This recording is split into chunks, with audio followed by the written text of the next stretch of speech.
She never imagined her fate would be tied to a man who barely spoke, but whose silence carried a pain deeper than words. What she didn't know was how this union would pull her into a struggle that could shatter everything she thought she knew. Thank you so much for watching and for all your comments. Let me know at the end if you liked the story, and where you're watching from and why you're following this. Sarah Harrington stared out the window of her father's trading post, watching dust swirl across the Dakota Territory. It was 1875, and at 22 she'd expected more from life than this barren outpost on the edge of Lakota Territory. Her father Thomas had brought them west after her mother's death, chasing opportunity and escape from painful memories. "Sarah, come help with these inventory lists," Thomas called from behind the counter, his voice gruff from years of tobacco. "Coming, father?" she replied, reluctantly turning from the window. The small trading post was crowded with goods, bolts of fabric, sacks of flour, coffee beans, and tools. Trade with the local Lakota had been dwindling lately, tensions rising as white settlers continued to encroach on their lands. The door swung open, and Sheriff Miller entered, removing his hat. "Thomas, Miss Sarah," he nodded. "Got some news. Army's sending representatives next week. Something about negotiating with the Lakota chiefs." Thomas frowned. "What kind of negotiations?" "The kind that end with more land for settlers," Miller replied bluntly. "There's gold in those hills, and Washington wants it." Sarah felt a familiar knot in her stomach. She'd seen this pattern before. Promises made and broken, followed by conflict. Later that evening, as Sarah prepared supper, she heard horses approaching. Her father grabbed his rifle and stepped outside. Through the window, she saw a small group of Lakota men dismounting. "Stay inside," Thomas ordered as he walked toward them. But Sarah moved closer to the doorway, curious. Among the Lakota warriors was a tall man whose presence commanded attention despite his silence. Unlike the others, he wore no war paint, but the feather in his hair and the way the others deferred to him marked him as important. "Evening, Running Elk," her father greeted the older man who appeared to lead the group. "What brings you here after dark?" Running Elk spoke in broken English. "We come with proposal. Army men coming soon. We know what they want." "I've only heard rumors," Thomas replied cautiously. "No rumors. Truth." Running Elk gestured to the silent warrior. "This is Black Wolf, son of our chief. He has vision, sees great trouble coming unless paths join." Sarah couldn't take her eyes off Black Wolf. His face remained impassive, but his eyes, dark and penetrating, seemed to hold a profound sadness. Running Elk continued. "We propose peace bond between our peoples. Marriage bond."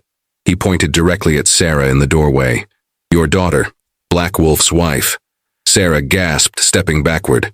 Her father's face darkened with anger. "That's absurd. My daughter isn't some trading commodity." Running Elk remained calm. "Not trade. Alliance. Protection for your post when fighting starts." "Protection for her." "The answer is no," Thomas said firmly. "Now please leave." As the Lakota men remounted their horses, Black Wolf's eyes met Sarah's for a brief moment. Despite his stoic expression, she sensed something in him. Not menace, but a deep, hidden pain that resonated with her own losses. That night, Sarah couldn't sleep. "Father, what if their warnings about conflict are true?" she asked over breakfast the next morning. Thomas sighed heavily. "Even if they are, I won't trade my only daughter like a sack of flour." 3 days later, their conversation became moot when a band of renegade settlers attacked the nearby Lakota camp, killing several, including the chief's youngest son. Retaliation was swift. By nightfall, 3 homesteads had been burned and the territory stood on the brink of war. Sheriff Miller arrived at their door, face grim. "Thomas, I've got 20 settlers barricaded in the church, and word that warriors are gathering. Army won't be here for days." That night, Running Elk returned with twice as many warriors, including Black Wolf, whose grief was evident in the rigid set of his shoulders. "Your people killed our chief's son," Running Elk stated. "Now many will die." Thomas stood his ground. "I had nothing to do with that attack." "We know. You are fair man. This why we come again." Running Elk looked at Sarah. "Offer still stands. Marriage could stop bloodshed. Show peoples can join." Sarah stepped forward, heart pounding. "If I agree, would you guarantee peace?" "Sarah, no," her father protested. Black Wolf spoke for the first time, his voice deep and surprisingly gentle. Not peace forever, but time. Time for cooler minds. Sarah looked at this man, enemy, stranger, possibly her future. She thought of the families huddled in the church, of more violence to come. "I'll do it," she said quietly. "If it can prevent more bloodshed, I'll marry him." Her father grabbed her arm. "Sarah, you can't possibly." "I can and I will," she replied, surprising herself with her resolve. Sometimes one person must sacrifice for many. Black Wolf nodded once, then turned to speak rapidly in Lakota to Running Elk, who seemed surprised but pleased. "Ceremony at dawn," Running Elk announced. "You come to our camp." After they departed, Thomas railed against her decision while Sarah packed a small bundle of belongings, her hands trembling but her mind made up. "You don't know these people, their customs," her father argued. "I know enough," she replied. "I know what war looks like. If this buys time for the army to arrive with proper negotiations instead of bullets, it's worth it." Dawn broke clear and cold as Sarah rode beside her father toward the Lakota camp. She wore her mother's blue dress, the only fine thing she owned. Her heart thundered in her chest, but she kept her head high. The camp was larger than she expected, dozens of teepees arranged in a circle. Women watched curiously as she dismounted, children peeking from behind their mothers' skirts. Running Elk led them to a large teepee in the center. Outside, Black Wolf waited, dressed in ceremonial buckskins with red and black paint marking his face. Up close, Sarah noticed a scar running along his jawline, partially hidden by his long hair. The ceremony was brief and foreign. Sarah understood none of the words spoken by the tribal elder, only following Running Elk's gestures when to speak or move. Black Wolf remained solemn throughout, meeting her eyes only once when he placed a beaded necklace around her throat. When it was done, Thomas embraced her fiercely. "I'll find a way to end this," he whispered. "Father, please," she murmured back. "Give this a chance to work." As Thomas rode away, Sarah stood among strangers, now the wife of a man who hadn't spoken more than 10 words to her. Black Wolf led Sarah to a teepee at the edge of the camp, slightly separated from the others. Inside, she found it unexpectedly comfortable, with soft furs covering the ground, a small fire pit in the center, and various items neatly arranged around the perimeter. What caught her eye, however, was a small wooden box decorated with intricate carvings, placed carefully on a raised platform. As she stood awkwardly, unsure of what was expected, Black Wolf gestured to a pile of furs. "You sleep there," he said in English far better than Running Elk's. "I sleep here." He pointed to the opposite side. Sarah blinked in surprise. "You speak English well." A shadow crossed his face. "Mission school, 7 years." His curtness made it clear the topic was painful, so Sarah didn't press. Instead, she asked, "What happens now?" "Now we wait. I sent riders to other bands with news of our marriage. They will hold attacks until council meets." "And then?" Black Wolf's expression remained unreadable. "Then we see if this sacrifice was worth making." The word sacrifice stung, though it echoed her own thoughts earlier. "Is that how you see this arrangement? A sacrifice?" For the first time, a hint of emotion crossed his face, something like bitter amusement. "Is it not? You gave up your world. I gave up." He stopped abruptly. "Rest. Tomorrow will be difficult." With that, he left the teepee, leaving Sarah alone with her thoughts.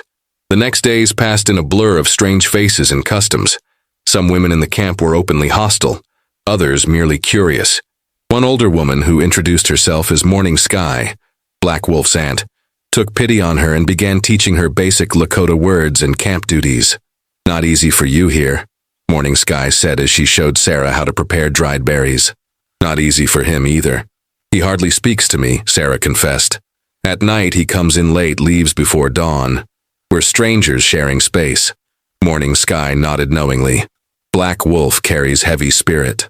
Lost much. Wife, baby, daughter. 2 winters ago. Sickness. Sarah's heart constricted. "I had no idea." "He not tell you?" When Sarah shook her head, Morning Sky sighed. Men hide pain behind silence, but pain's still there. That evening, when Black Wolf returned to their teepee, Sarah observed him with new eyes. He moved quietly, carefully, like someone carrying an invisible burden. "I learned about your family today," she said softly. I'm sorry for your loss." His head snapped up, eyes flashing with momentary anger that quickly subsided into resignation. "Morning Sky talks too much." She meant well. Sarah hesitated. "I lost my mother when I was 16. Not the same, but I understand grief becomes a companion." Black Wolf studied her for a long moment before nodding once. He opened the carved box she had noticed earlier and removed a small leather pouch. From it, he took pinches of herbs, sprinkling them into the fire. The teepee filled with a sweet, earthy aroma. "For healing," he explained quietly. "For remembering." It was the most personal gesture he had shown her, and Sarah sat silently, respecting the ritual. The next morning, riders arrived with news. The U.S. Army representatives had reached the territory and were demanding a council meeting. Tension immediately gripped the camp. "You stay here," Black Wolf instructed Sarah as warriors gathered. "No," she replied firmly. "I'm your wife now, at least in name. If this marriage is to mean anything as a symbol of peace, I should be present." Surprise registered on his face, followed by something that might have been respect. "It could be dangerous." "Everything about this situation is dangerous," she countered. "But I didn't come here to hide in a teepee." After a moment's consideration, he nodded. "Stay close to me." The council meeting took place in a large clearing. Army officers in blue uniforms sat across from Lakota leaders, with translators between them. Sarah noticed her father among a small group of settlers, his face lighting with relief when he saw her. Colonel Richardson, a stern-faced man with a gray mustache, spoke first. "We've come with generous terms from the government.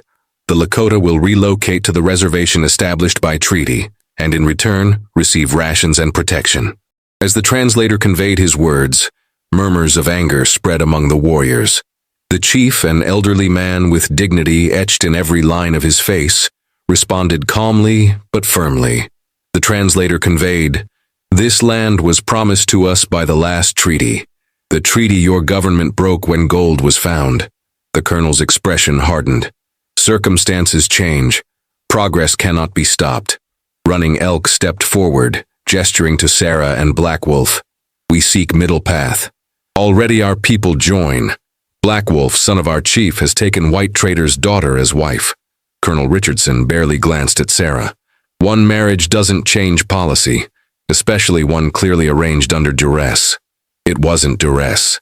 Sarah spoke up, surprising everyone. "I chose this." "Miss Harrington," the colonel addressed her, "whatever you were pressured to do." "My name," she interrupted, feeling Black Wolf stiffen beside her, "is Mrs. Black Wolf now, and I wasn't pressured. I saw an opportunity to build a bridge instead of burning one." Her father moved toward her. "Sarah, you don't have to maintain this charade. The army's here now." "It's not a charade, father." She took Black Wolf's hand, feeling him startle at her touch. "Perhaps what's needed isn't one side defeating the other, but finding a way to coexist." Colonel Richardson scoffed. "Romantic notions won't resolve land disputes, ma'am." "Neither will threats and broken promises," she retorted. The meeting deteriorated from there. The colonel delivered an ultimatum. The Lakota had 1 week to move to the reservation, or the army would forcibly relocate them. As they returned to camp, Black Wolf remained silent, his face a mask. Only when they reached their teepee did he speak. "Why did you defend our marriage? You could have left with your father." Sarah considered his question carefully. "At first, this was just about preventing immediate bloodshed. But now, I've seen how your people live, your connections to this land. It's wrong what's happening. My people will not go to the reservation," he stated flatly. "It is a prison, not a home." "Then what will happen?" His eyes met hers, and for once he didn't hide his emotion. A mixture of resignation and determination. "War unless another path appears." That night, unable to sleep, Sarah found Black Wolf sitting outside their teepee, staring at the stars. She joined him silently. After several minutes, he spoke. "My wife, my first wife. Her name was Swift Deer. Our daughter was called Bright Star." His voice, usually so controlled, wavered slightly. "Fever took them while I was away hunting. When I returned, they were already buried." Sarah's throat tightened. "That's why you were willing to marry a stranger? Because you'd already lost everything that mattered?" "At first, yes," he admitted. I thought my heart died with them. But then, he turned to her, his gaze intense. You showed courage today. Spoke truth to your own people. Why? Because sometimes we must stand for what's right, even when it's difficult. She paused, then added softly, and because I'm beginning to care what happens to you, to your people.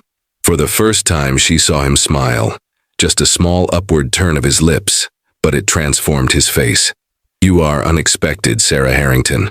As are you, Black Wolf. She dared to reach for his hand in the darkness. After a moment's hesitation, he allowed her touch, their fingers intertwining under the vast Dakota sky, a fragile connection forming amidst the looming threat of conflict. Dawn broke with an unusual commotion in the camp. Sarah emerged from their teepee to find warriors gathering, faces grim with purpose. Black Wolf stood among them, deep in conversation with Running Elk and several elders. When he saw her, he approached quickly. Soldiers move early, he explained tersely. Setting up camp 10 miles south more than promised. Fear clutched at Sarah's heart. They're not waiting the week? They never intended to. His jaw tightened. They think we are fools who believe white man's words. She flinched at the bitterness in his voice but couldn't dispute his assessment. What will you do? Council meets now. You should come. The gathering was tense, opinions divided. Some warriors advocated immediate attack while the soldiers were still establishing their position. Others, including the elderly chief, counseled caution, aware of the army's superior weapons. Running Elk presented a middle option. We send warning. Show strength but not attack. Then move camp north to join Blue Cloud's band. Together, we have better chance. As the debate continued in rapid Lakota, Sarah struggled to follow. Black Wolf occasionally translated key points, his shoulder brushing against hers. The simple contact felt significant, a silent acknowledgement that they faced this crisis together. When a break came in the discussion, Sarah spoke quietly to Black Wolf. Could I address the council? Surprise registered on his face. You wish to speak? I have an idea. It might not work, but she hesitated. I know how army officers think. My uncle was one. After a moment's consideration, Black Wolf spoke to the chief, who nodded permission. Standing before the gathered Lakota, Sarah felt intensely conscious of her otherness. Her blue dress, her pale skin, her halting attempts at their language. Yet she also felt a growing sense of belonging, of responsibility toward these people who had become more than strangers. I propose a different approach, she began with Black Wolf translating. The army expects either submission or direct conflict. What if you offered neither? What if you sent a delegation, including me, to meet Colonel Richardson with a counter-proposal? Murmurs rippled through the gathering. Running Elk's eyes narrowed. What counter-proposal? A modified boundary. You yield some land, the least sacred to you, but maintain rights to the hunting grounds and sacred sites. I know the government's real interest is the gold in the western hills. They will not agree, an elder objected. Perhaps not immediately, Sarah acknowledged. But my presence complicates their narrative. I'm the daughter of a respected trader who has voluntarily joined your people. I can speak directly to the settlers, many of whom know me. At minimum, this buys time to strengthen your position with Blue Cloud's band. The chief spoke at length in Lakota. Black Wolf translated. He asks why you would help us against your own people. Sarah took a deep breath. Because I've seen enough to know justice is not on their side in this matter.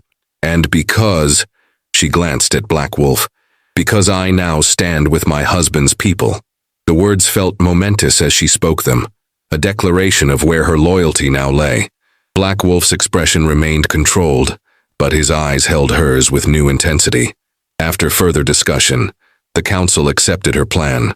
A delegation would ride out at midday. The chief's brother, Running Elk, Black Wolf, Sarah, and 3 warriors. As they prepared to depart, Morning Sky helped Sarah braid her hair in the Lakota style and gave her a beautifully beaded leather vest to wear over her dress. For courage, the older woman said, patting her cheek affectionately. You have good heart, white sister.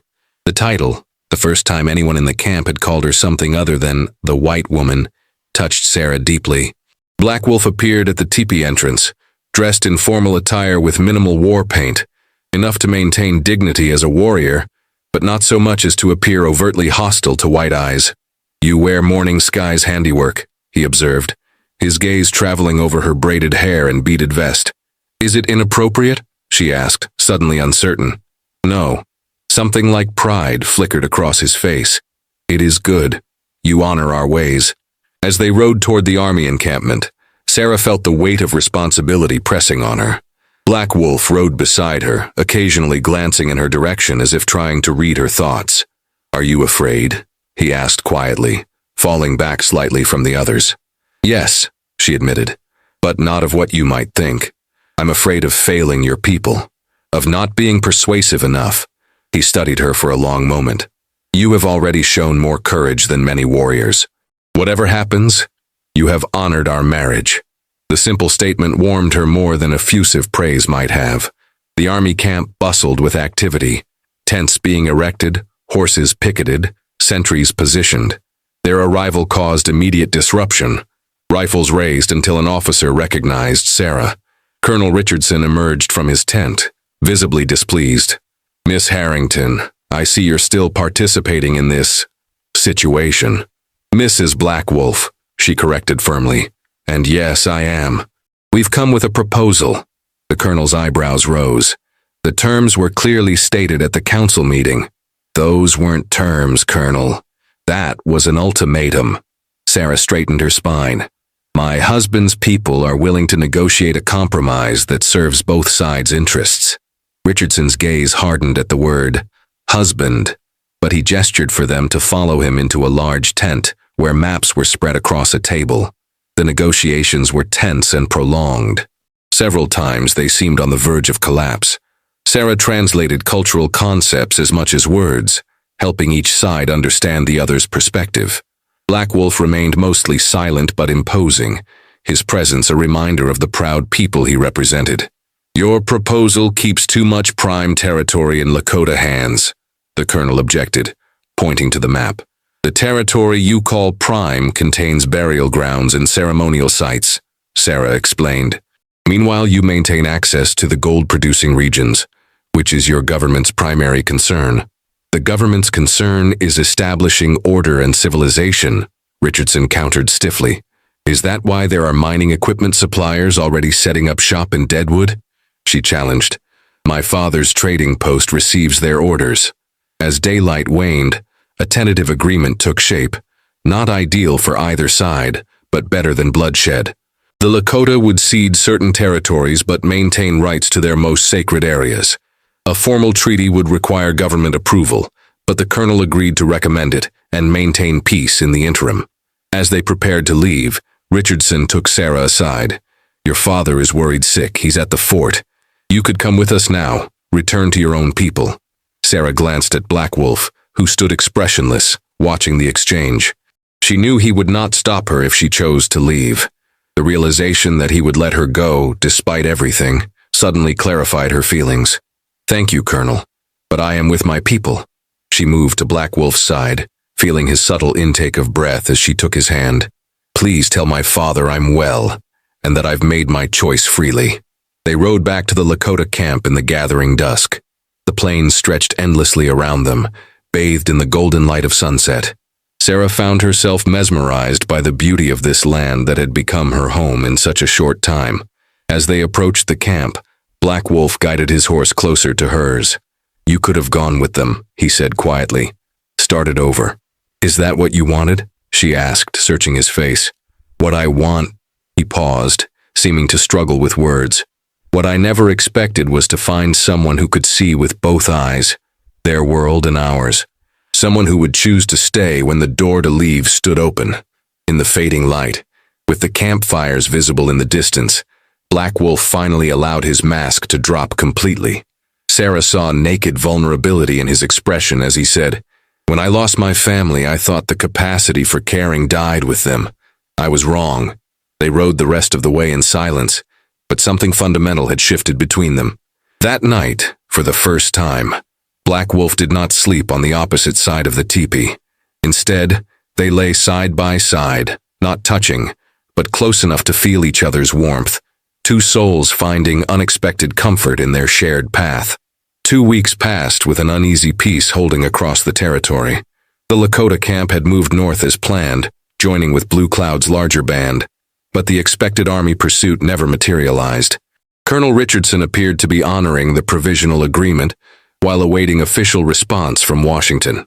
Sarah found herself increasingly integrated into Lakota daily life. Under Morning Sky's patient tutelage, she learned to prepare hides, identify medicinal plants, and speak more of the language. The women who had initially viewed her with suspicion now included her in their work and conversations, their acceptance gradual but genuine. Her relationship with Black Wolf evolved too, tentative steps toward genuine partnership. They still moved carefully around each other, the wounds of his past and the uncertainty of their future creating a delicate balance. But each day brought small revelations. His unexpected skill at carving, the way his stern expression softened when children approached him, how he listened intently when she spoke of her life before. One evening as they sat outside their teepee, Black Wolf presented her with a small wooden carving of a meadowlark. "Your spirit reminds me of this bird," he explained. "Small but brave, beautiful songs even in difficult seasons." Sarah traced the delicate wings with her fingertip, deeply moved by both the gift and his words. "Thank you. It's beautiful. I have been thinking," he said, his voice low. "About us, about future." Her heart quickened, and marriage began as strategy. But feelings have changed. His dark eyes held hers. "For me, at least. For me as well," she admitted softly. "More than I thought possible." He reached for her hand, his calloused fingers gentle against hers. "Among my people, marriages often begin with families' arrangements. Love grows after, like slow-burning fire. Different from White Way, perhaps. Not so different," she smiled. "Many marriages where I come from start the same way. The moment hung between them, fragile and precious." Black Wolf leaned forward slowly, giving her time to withdraw if she wished. Sarah met him halfway, their lips touching in a first kiss that felt like a covenant, tentative yet full of promise. The peaceful interlude ended abruptly the following day when a rider arrived from the direction of the fort, his horse lathered from hard riding. It was Jim Miller, the sheriff from the trading post settlement. "Sarah," he called, spotting her. "Thank God you're safe." Black Wolf stepped protectively to her side as the camp gathered around the unexpected visitor. "What brings you here, Sheriff?" Sarah asked, noting his agitated state. "Bad news, I'm afraid. The treaty Colonel Richardson sent to Washington? It's been rejected. New orders came through yesterday, all Lakota to be removed to the reservation immediately, by force if necessary." Murmurs of anger rippled through the gathered crowd as Black Wolf translated for those who didn't understand English. "That's not all," Miller continued grimly. "There's a new colonel arrived, Pemberton, taking over command. Richardson's been recalled to Washington.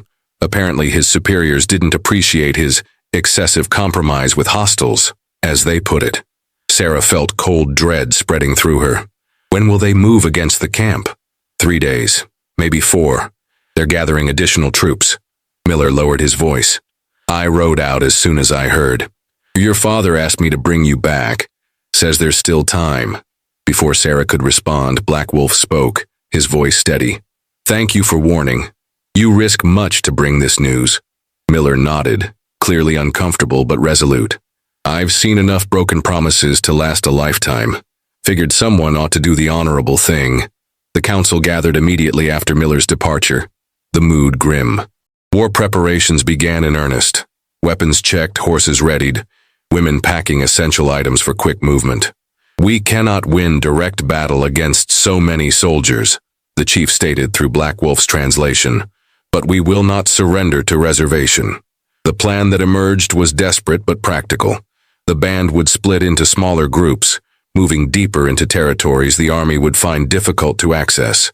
They would join other Lakota bands further north, ultimately seeking refuge with their allies, the Cheyenne.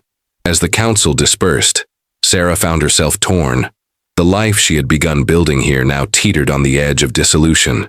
More troubling were the implications for her father and the settlement if she disappeared with the Lakota. Would they face retribution? Black Wolf seemed to read her thoughts. "You must decide," he said quietly as they returned to their teepee. "Your place is with your father if that is your wish. I would understand." "Would you?" she challenged, emotions surging. "Would you truly understand if I abandoned you now?" It would not be abandonment. It would be survival. His voice remained calm, though his eyes betrayed deeper feelings. I have lost family before. I could endure again. That's not fair, she whispered, tears threatening. You speak of enduring loss as though it's inevitable, as though what we've found together is already destined to end. He reached out, gently brushing a strand of hair from her face. What I want and what must be are different things. I want you with me, but not if it brings you harm. Sarah caught his hand, holding it against her cheek. There must be another way, something we haven't considered yet. That night, sleep eluded her. As she watched Black Wolf's face in repose, the answer came to her with sudden clarity. When morning broke, she was already dressed and resolute. I need to return to the settlement, she announced. Not to stay, but to speak with my father. There might be a solution, but I need his help. Black Wolf studied her intently. It could be dangerous. The new colonel won't be expecting me, she finished. Please trust me in this. After a long moment, he nodded. I will take you. No, she insisted. You're needed here. Send Running Elk's son with me. He's young enough not to draw suspicion. Reluctantly, Black Wolf agreed, but as she prepared to leave, he pressed something into her hand, a small pouch containing the carved meadowlark. For protection, he said simply. The ride to the settlement passed without incident. Sarah found her father at the trading post, his joy at seeing her quickly turning to concern as she explained the situation. What you're proposing is risky, Sarah, Thomas warned after hearing her plan. Do you have a better solution? One that doesn't end in bloodshed or your son-in-law in chains? Thomas sighed heavily, studying his daughter's determined face. You really do care for him, don't you? This isn't just some noble sacrifice anymore. I love him, she stated simply, the first time she had voiced the realization aloud. And I won't lose him to this senseless conflict if there's anything I can do to prevent it. Her father's expression softened. Then let's see what can be arranged. The next 2 days passed in frantic activity. Sarah met secretly with Sheriff Miller and several influential settlers who had grown disillusioned with the government's Indian policies. Thomas leveraged his considerable business connections. By the 3rd day, when Colonel Pemberton was scheduled to address the settlers about the imminent military action, they were ready. The town hall was packed, tension palpable, as the new colonel outlined his plans for removing the hostile elements from the territory. The previous attempt at negotiation was misguided, Pemberton declared. These savages understand only force. Sarah stood from her place at the back of the room. That's not true, Colonel, and I can prove it. All eyes turned to her as she walked forward, her father and Sheriff Miller flanking her protectively. Miss Harrington, the colonel acknowledged coldly. I understand you've